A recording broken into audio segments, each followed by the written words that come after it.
మ్మ్, సాధారణంగా మనం ఏదైనా ఒక భౌతికమైన గాయాన్ని చూసినప్పుడు దానికి స్పష్టమైన ఆధారం ఉంటుంది కదా.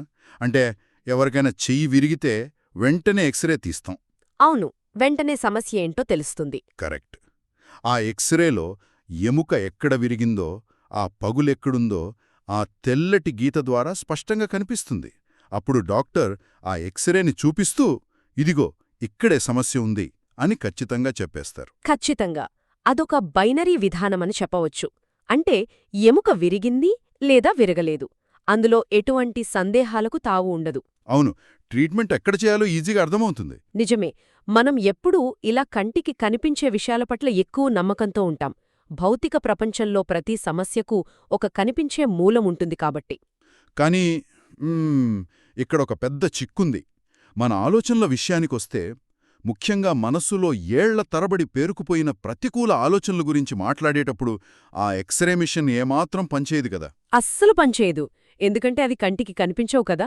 అదే కదా, నేను దేనికీ పనికిరాను లేదా నాకు అదృష్టం లేదు లాంటి అదృశ్యమైన నెగటివ్ లూప్స్ మన మెదడులో నిరంతరం తిరుగుతూనే ఉంటాయి. అవి మన జీవితాన్ని ఒక తప్పు దిశలో నడిపిస్తుంటాయి. అవును, ఇవి చాలా ప్రమాదకరం కూడా. అందుకే ఈరోజు మన ఈ లోతైన విశ్లేషణలో ఆ అదృశ్యమైన ప్రతికూల ఆలోచనలు మనల్ని ఎలా నిర్దేశిస్తాయో, అలాగే కేవలం రోజుకు 2 నిమిషాల వ్యవధిలో మన మనసును తిరిగి మనకు అనుకూలంగా ఎలా రీప్రోగ్రామ్ చేయవచ్చో చర్చించబోతున్నాం. వావ్, చాలా ఆసక్తికరమైన అంశమిది.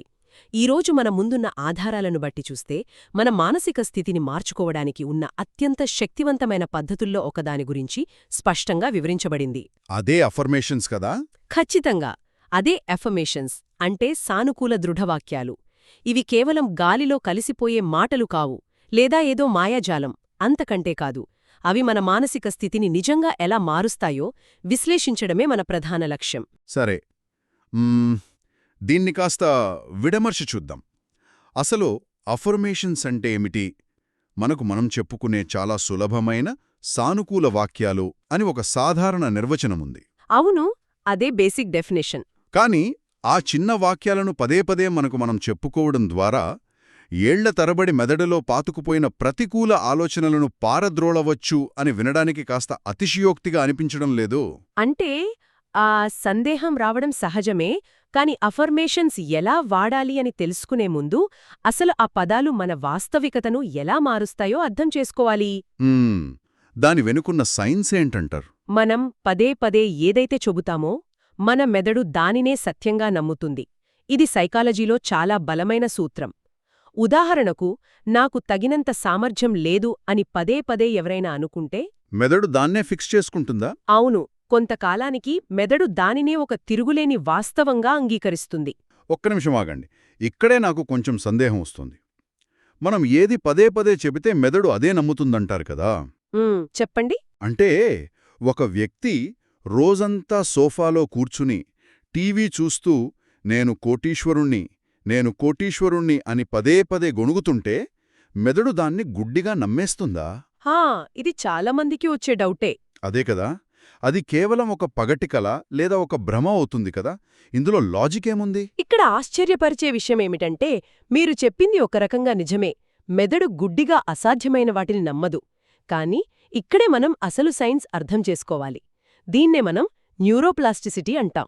న్యూరోప్లాస్టిసిటీ వినడానికి చాలా టెక్నికల్గా ఉంది. దీన్ని కొంచెం సరళంగా చెప్పుకుందామా? తప్పకుండా. ఒక దట్టమైన అడవిని ఊహించుకోండి. అందులో ఇంతవరకు ఎవరూ నడవలేదు. మొదటిసారి ఆ అడవిలోంచి ఒక దారి ఏర్పాటు చేసుకుంటూ వెళ్ళాలి అంటే చాలా కష్టంగా ఉంటుంది కదా. అవును, ముళ్ళు పొదలు అడ్డు తగులుతాయి, నడవలేము. కరెక్ట్.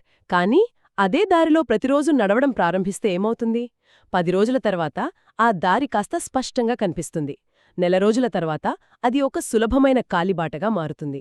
అవును, ఆ తర్వాత అటుగా వెళ్లే ఎవరైనా సరే కష్టమైన పొదలగుండా కాకుండా సులభంగా ఉన్న ఆ కాలిబాటలోనే నడుస్తారు ఖచ్చితంగా. మన మెదడులోని న్యూరల్ పాత్వేస్ కూడా సరిగ్గా ఇలాగే పనిచేస్తాయి. ఒక వ్యక్తి ప్రతికూల ఆలోచనలు చేసిన ప్రతిసారీ మెదడులో ఒక నెగటివ్ కాలిబాట ఏర్పడుతుంది. అంటే సంవత్సరాల తరబడి నేను పనికిరాను అని అనుకోవడం వల్ల ఆ నెగటివ్ దారి ఒక పెద్ద హైవేలాగా మారిపోతుందన్నమాట. ఖచ్చితంగా చెప్పారు. కాబట్టి ఏదైనా చిన్న కష్టం రాగానే మెదడు వెంటనే ఆ నెగటివ్ హైవే మీదకే ప్రయాణిస్తుంది. దాన్ని మార్చడానికే మనం అఫర్మేషన్స్ వాడతాం. ఓహో, ఇప్పుడు అర్థమవుతుంది. అవును, నేను ప్రతిరోజూ మెరుగుపడుతున్నాను అని సానుకూలంగా చెప్పడం ప్రారంభించినప్పుడు మెదడులో ఒక కొత్త పాజిటివ్ కాలిబాటను సృష్టించడం మొదలుపెడతాం. పదే పదే చెప్పడం వల్ల పాతదారి మూసుకుపోయి ఈ కొత్త పాజిటివ్ దారి డిఫాల్ట్ అవుతుంది. వావ్! ఈ అడవి పోలిక చాలా అద్భుతంగా ఉందండి. అంటే ఒక రకంగా చెప్పాలంటే మన మెదడు ఒక కంప్యూటర్ లాంటిదనమాట. అవును, దానికి మనం ఎలా కోడింగ్ ఇస్తే అలా. మనం ఒకవేళ కంప్యూటర్కి నెగటివ్ కోడింగ్ ఇస్తే ఖచ్చితంగా నెగటివ్ రిజల్ట్స్ వస్తాయి. అదే ఉద్దేశపూర్వకంగా కొత్త కోడ్ను రాస్తే ఆ కొత్త పాజిటివ్ ప్రోగ్రామింగ్ పాతదాన్ని పూర్తిగా ఓవర్రైట్ చేస్తుందన్నమాట. సరిగ్గా చెప్పారు. కంప్యూటర్ పోలిక ఇక్కడ పర్ఫెక్ట్గా సరిపోతుంది. మెదడు ఆ కొత్త సమాచారాన్నే పదే పదే స్వీకరించినప్పుడు భవిష్యత్తులో ఈ కొత్త దారిలోనే ప్రయాణించాలి అని డిసైడ్ చేసుకుంటుంది. సరే, ఆ అడవిలో కొత్త దారిని ఏర్పాటు చేయాలి లేదా కంప్యూటర్లో కొత్త కోడ్ రాయాలి అంటే పునరావృతం చేయడం అనేది ఎంత కీలకమో బాగా అర్థమైంది. కానీ దానికొక పద్ధతి ఉంది. అదే కదా నా డౌట్ కూడా. ఆ పదాలను ఎలా పడితే అలా ఉచ్చరిస్తే సరిపోదు కదా. దీన్ని నిజంగా మన రోజువారీ జీవితంలో ఎలా అప్లై చేయాలి? దీనికి సరైన పద్ధతి ఉందా? చాలా మంచి ప్రశ్న. మనం గమనించిన ఆధారాల ప్రకారం ఇది సమర్థవంతంగా పనిచేయడానికి కొన్ని ముఖ్యమైన రూల్సున్నాయి. మొదటిది, మనం ఎంచుకునే వాక్యాలు నమ్మశక్యంగా వాస్తవికంగా ఉండాలి. అంటే ఇందాక మనం అనుకున్నట్లు సోఫాలో కూర్చుని కోటీశ్వరుడినైపోయాను అని కలలు కనడం లాంటిది కాకుండా అన్నమాట. అవును, నెలకు 10,000 సంపాదిస్తూ రేపటికల్లా నేను దేశంలోనే అతిపెద్ద ధనవంతుడినైపోతాను అని చెబితే మెదడులోని లాజికల్ పార్ట్ దాన్ని వెంటనే తిరస్కరిస్తుంది. అక్కడ ఘర్షణ మొదలవుతుంది. అంటే మెదడు ఇది అబద్ధమని పసిగట్టేస్తుంది. ఖచ్చితంగా. అలా కాకుండా నేను నా ఆర్థిక స్థితిని మెరుగుపరుచుకోవడానికి ప్రతిరోజూ కొత్త విషయాలు నేర్చుకుంటున్నాను అని చెబితే మెదడు దాన్ని ఒక వాస్తవమైన లక్ష్యంగా స్వీకరిస్తుంది. రైట్, వాస్తవికత అనేది ఫస్ట్ పాయింట్. అంటే మన మెదడును మోసం చేయకూడదు, కానీ దానికి సరైన డైరెక్షన్ ఇవ్వాలి. మరి టైమింగ్ విషయానికొస్తే ఏ సమయంలో ఇవి చేస్తే మంచిది అంటారు? ఉదయం నిద్రలేచిన వెంటనే సమయం దీనికి అత్యుత్తమమైనది. ఎందుకని? అప్పుడే ఫ్రెష్గా ఉంటాం కాబట్టా? అవునండి. రాత్రంతా నిద్రపోయి లేచిన తర్వాత మన మనసు దాదాపు ఒక ఖాళీ పలకలాగా ఉంటుంది. ఆ రోజుకు సంబంధించిన ఎలాంటి ఒత్తిళ్లు, ఆలోచనలు ఇంకా మొదలవో కదా. నిజమే. ఆ సమయంలో మనం మెదడుకు ఏ కోడింగ్ ఇస్తే రోజంతా ఆ ఆలోచనా విధానమే కొనసాగుతుంది. అలాగే దీనిలో నిలకడ చాలా ముఖ్యం. రోజూ ప్రాక్టీస్ చెయ్యాలి. ఇక్కడే అసలు విషయం ఆసక్తికరంగా మారుతుందండి. ఏంటది? చాలామంది అఫర్మేషన్స్ అనగానే ఉదయాన్నే లేచి అద్దం ముందు నిలబడి చేతిలో ఒక పేపర్ పట్టుకుని ఏదో వార్తలు చదివినట్లు నేను ఆత్మవిశ్వాసంతో ఉన్నాను అని ఒక రోబోట్లాగా చదివేస్తుంటారు. హాహా, అవును, చాలామంది అలాగే చేస్తారు. ఇలా ఫీలింగ్ లేకుండా యాంత్రికంగా చదివితే నిజంగా ఆ మెదడులో కొత్త కాలిబాటలు ఏర్పడతాయా? దీన్ని మనం కొంచెం లోతుగా చూస్తే అదొక పెద్ద పొరపాటు అని చెప్పాలి. ఎందుకని? కేవలం పదాలను పలకడం వల్ల ఇటువంటి ప్రయోజనం ఉండదు. ఆ పదాలకు ప్రాణం పోయాలంటే భావోద్వేగం తప్పనిసరిగా ఉండాలి. అంటే ఎమోషన్ ఉండాలన్నమాట. అవును, కేవలం పదాలను ఉచ్చరిస్తే అది మెదడులోని తార్కిక విభాగానికి మాత్రమే పరిమితమవుతుంది. కాని ఆ విజయాన్ని నిజంగానే లోపల అనుభూతి చెందితే అప్పుడు అది మెదడులోని భావోద్వేగ కేంద్రాలను ప్రేరేపిస్తుంది. ఓహో, ఇదెలా ఉందంటే కంప్యూటర్లో పాస్వర్డ్ అయితే కరెక్ట్గా టైప్ చేశాం, కానీ ఎంటర్ బటన్ నొక్కకపోవడం లాంటిదన్నమాట. వావ్, ఎంత అద్భుతమైన పోలిక చెప్పారు. అక్షరాల అంతే. పాస్వర్డ్ ఎంత కరెక్ట్ అయినా ఎంటర్ నొక్కకపోతే సిస్టమ్ ఓపెన్ అవ్వదు కదా. ఇక్కడ మనం పలికే పదాలు పాస్వర్డ్ అయితే ఆ పదాలు వెనుక మనం ఫీల్ అయ్యే ఆ భావోద్వేగమే ఆ ఎంటర్ బటన్ లాగా పనిచేస్తుందన్నమాట. అప్పుడే ఆ కోడు మెదడులోకి రిజిస్టర్ అవుతుంది. అవునండి, ఆ భావోద్వేగం ఉన్నప్పుడే మెదడు దానిని కేవలం ఒక ఆలోచనగా కాకుండా ఒక అనుభవంగా రికార్డ్ చేసుకుంటుంది. మరి ఎలాంటి వాక్యాలు ఎంచుకుంటే బెస్ట్ అంటారు? మనం చూసిన కొన్ని వాస్తవికమైన భావోద్వేగంతో కూడిన ఉదాహరణలు చూద్దాం. నేను ప్రతిరోజూ మరింత ఆత్మవిశ్వాసాన్ని పొందుతున్నాను. ఇది చాలా న్యాచురల్గా ఉంది కదా. అవును, అలాగే నేను సరైన అవకాశాలను ఆకర్షిస్తున్నాను. నేను నా కమ్యూనికేషన్ స్కిల్స్ను మెరుగుపరుచుకుంటున్నాను. నా లక్ష్యాలను సాధించగల సామర్థ్యం నాకు ఉంది. ఈ వాక్యాలు గమనిస్తే వాటిలో నేను అన్నీ సాధించేశాను అనే అహంకారం లేదు, కానీ నేను ఎదుగుతున్నాను అనే ఒక సానుకూల పరిణామం కనిపిస్తోంది గదా. ఖచ్చితంగా. ఇలాంటి వాక్యాలను మెదడు చాలా సులభంగా ఎలాంటి ఘర్షణ లేకుండా అంగీకరిస్తోంది. సరే, ఇప్పుడు ఈ ప్రాసెస్ అంతా ఒక వ్యక్తి కరెక్ట్గా ఫాలో అయ్యాడనుకుందాం.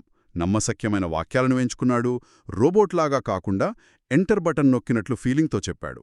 హ్మ్, ఇంతటితో ప్రాసెస్ అంతా పూర్తయిపోయినట్లేనా? అంటే ఇక ప్రశాంతంగా కూర్చుంటే యూనివర్స్ వాటంతట అవే అవకాశాలను మన ఒళ్ళో చెచ్చి పడేస్తుందా? చాలామంది ఇక్కడే కన్ఫ్యూజ్ అవుతుంటారు. ఇది చాలా ముఖ్యమైన పాయింట్ లేవనెత్తారు. చాలామంది చేసే అతి పెద్ద పొరపాటు కూడా ఇక్కడే ఉంది. అంటే యాక్షన్ ఉండాలా? అవునండి, మనం ఎప్పుడైతే ఆచరణ అనేదాన్ని పక్కన పెడతామో అఫర్మేషన్స్ అనేవి కేవలం మాయాజాలం కోసం ఎదురుచూట్టంలాగా మిగిలిపోతాయి. రైట్. నేను ఆత్మవిశ్వాసాన్ని పొందుతున్నాను అని చెప్పుకోవడం మాత్రమే సరిపోదు, మన దైనందిన అలవాట్లు ఆ వాక్యానికి మద్దతిచ్చేలా ఉండాలి. ఆలోచనకు ఆచరణ తోడైతేనే కదా వాస్తవికత మారుతుంది. ఈ పాయింట్ మరింత క్లియర్ చేయడానికి ఒక చిన్న ఉదాహరణ తీసుకుందాం. చెప్పండి. ఒక వ్యక్తి తను శారీరకంగా ఫిట్గా తయారవ్వాలని ఒక మంచి జిమ్ మాన్యువల్ కొన్నాడు. రోజు ఉదయాన్నే అద్దం ముందు నిలబడి నేను ఆరోగ్యంగా తయారవుతున్నాను, నా కండరాలు బలంగా మారుతున్నాయి అని ఎంతో ఫీలింగ్తో చెప్పుకున్నాడు. బాగానే ఉంది. కాని ఆ తర్వాత రోజంతా ఒక్క బరువు కూడా ఎత్తకుండా, కనీసం వాకింగ్ కూడా చేయకుండా సోఫాలో కూర్చుంటే ఎలా ఉంటుంది? ఫలితం 0 కదా. ఖచ్చితంగా. ఇక్కడ కూడా అంతే కదా. ఆచరణ లేకపోతే ఆ పదాలు కేవలం గాలిలో కలిసిపోయే శబ్దాలు మాత్రమే అవుతాయి. ఆ జిమ్ ఉదాహరణ చాలా సముచితంగా ఉందండి. మీరు ఫిట్నెస్ కోసం మెదడును సిద్ధం చేశారు, కానీ కండరాలు పెరిగాలంటే జిమ్కెళ్ళి చెమటోడ్చాల్సిందే కదా. అవును, దానికి షార్ట్కట్స్ ఉండవు. సానుకూల వాక్యాలనేవి ఒక ఉత్ప్రేరకంలాలో పనిచేసి మన మనసును సిద్ధం చేస్తాయి. ఒక అవకాశాన్ని చూసినప్పుడు భయపడకుండా ముందుకు వెళ్లే ధైర్యాన్ని ఇస్తాయి. కానీ ఆచరణ మాత్రమే ఆ వాక్యాలను నిజం చేస్తుంది. అంటే ఆ రోజుకు కేవలం 2 నిమిషాలు కేటాయిస్తే అది మనం పరిస్థితులను చూసే కోణాన్ని మారుస్తుంది. అవును, మన ఆలోచనా విధానం మారిన తర్వాత అది మన ప్రవర్తనను మారుస్తుంది. ఆ మారిన ప్రవర్తనే మనకు రిజల్ట్స్ ఇస్తుంది. అంటే ఆ 2 నిమిషాల సమయమనేది మ్యాజిక్ చేయడానికి కాదు, ఆ రోజు మనం ఎదుర్కోబోయే సవాళ్లను ధైర్యంగా ఫేస్ చేయడానికి అవసరమైన మానసిక పునాదిని నిర్మించుకోవడానికన్నమాట. కరెక్ట్గా చెప్పారు. అఫర్మేషన్స్ అనేది మనం ధరించే ఒక కొత్త కళ్లద్దాల్లాంటివి. ఆ అద్దాల గుండా చూసినప్పుడు ఇంతకుముందు అడ్డంకులుగా కనిపించినవి ఇప్పుడు అవకాశాలుగా కనిపిస్తాయి కదా. ఖచ్చితంగా. ఉదాహరణకు, నేను కమ్యూనికేషన్ స్కిల్స్ను మెరుగుపరుచుకుంటున్నాను అని ఉదయం అనుకున్న వ్యక్తి ఆఫీస్లో ప్రజెంటేషన్ ఇవ్వాల్సి వస్తే అమ్మో నా వల్ల కాదు అని వెనకడుగు వేయడు. అవును, అఫర్మేషన్ ఇచ్చిన ధైర్యంతో ఆచరణలోకి దిగుతాడు. మనం పదే పదే మన సామర్థ్యాన్ని మనం గుర్తు చేసుకున్నప్పుడు భయం పోయి ఆత్మవిశ్వాసం వస్తుంది. ఆ ఆత్మవిశ్వాసమే మనల్ని ముందుకు నడిపిస్తుంది. అవును, ఆచరణకు అఫర్మేషన్కు మధ్యయున్న ఆ సమన్వయమే అసలైన మార్పు తీసుకువస్తోంది. చాలా స్పష్టంగా, అద్భుతంగా అర్థమైంది. ఈ లోతైన విశ్లేషణను ముగించే ముందు ఒక్కసారి ఈ విషయాలను సంక్షిప్తంగా గుర్తుచేసుకుందాం. తప్పకుండా. ముందుగా, మనల్ని నియంత్రించే ప్రతికూల ఆలోచనల స్థానంలో కొత్త ఆలోచనలను రీప్రోగ్రామ్ చేసుకోవడానికి అఫర్మేషన్స్ ఒక టూల్లాగా పనిచేస్తాయి. న్యూరోప్లాస్టిసిటీ ద్వారా మెదడులో పాత నెగటివ్ కాలిబాటను మూసేసి కొత్త పాజిటివ్ దారిని నిర్మించుకోవచ్చు. అవును, దానికి మనం ఎంచుకునే వాక్యాలు వాస్తవికంగా ఉండాలి. ముఖ్యంగా ఉదయం పూట ఎంతో భావోద్వేగంతో, అంటే ఆ పాస్వర్డ్కి ఎంటర్ బటన్ నొక్కినట్లుగా ప్రాక్టీస్ చెయ్యాలి. అన్నిటికంటే కీలకంగా దీనికి శారీరక ఆచరణను జోడించాలి. ఎందుకంటే ఆలోచన, ఆచరణ కలయికే వాస్తవికతను మారుస్తుంది. ఖచ్చితంగా. ఎంత అద్భుతమైన ప్రయాణమిది. ప్రారంభంలో మనం ఎక్స్రే మిషన్ గురించి మాట్లాడుకున్నాం కదా. ఆ అదృశ్యమైన నెగటివ్ కోడింగ్ను ఎలా రీప్లేస్ చేయాలో ఇప్పుడు ఒక స్పష్టత వచ్చింది. అవును, చాలా క్లారిటీ వచ్చింది. అయితే ఇదంతా చూసిన తర్వాత ఒక చాలా ఆసక్తికరమైన, కొంచెం భయాన్ని కలిగించే ఒక ప్రశ్న నా మదిలో మెదులుతోంది. ఏంటది? కేవలం రోజుకు 2 నిమిషాలు ఉద్దేశ్యపూర్వకంగా చెప్పుకునే సానుకూల వాక్యాలు మన మెదడు వైరింగ్ను, మన వాస్తవికతనే ఇంతలా మార్చేయగలిగితే, గడచిన 15 ఏళ్లుగా మనకు తెలియకుండానే మనం పదే పదే అనుకున్న ఆ పనికిరాని ప్రతికూల వాక్యాలు, సెల్ఫ్ డౌట్స్ మన ప్రస్తుత జీవితాన్ని ఇంకెంతగా ప్రభావితం చేసి ఉంటాయో కదా. వావ్, నిజంగా ఇది ఆలోచించాల్సిన విషయమే. మనకు తెలియకుండానే మనం ఆ నెగటివ్ హైవేను ఎంత బలంగా నిర్మించుకున్నామో కదా. ఖచ్చితంగా. సో చూసేవాళ్లు దీని గురించి ఒక్కసారి లోతుగా ఆలోచించండి. ఆ పాత తుప్పుపట్టిన ప్రోగ్రామింగ్ను పూర్తిగా తుడిచివేసి మీకోసం ఒక కొత్త డీఫాల్ట్ పాత్ను నిర్మించుకోవడానికి, కేవలం 2 నిమిషాల సమయాన్ని కేటాయించడానికి ఈరోజే సరైన ప్రారంభం కావచ్చు. అవును, ఆల్ ది బెస్ట్. ఈ ఆలోచనతో ఈరోజు మన లోతైన విశ్లేషణను ముగిద్దాం. మళ్ళీ మరో ఆసక్తికరమైన అంశంతో కలుసుకుందాం.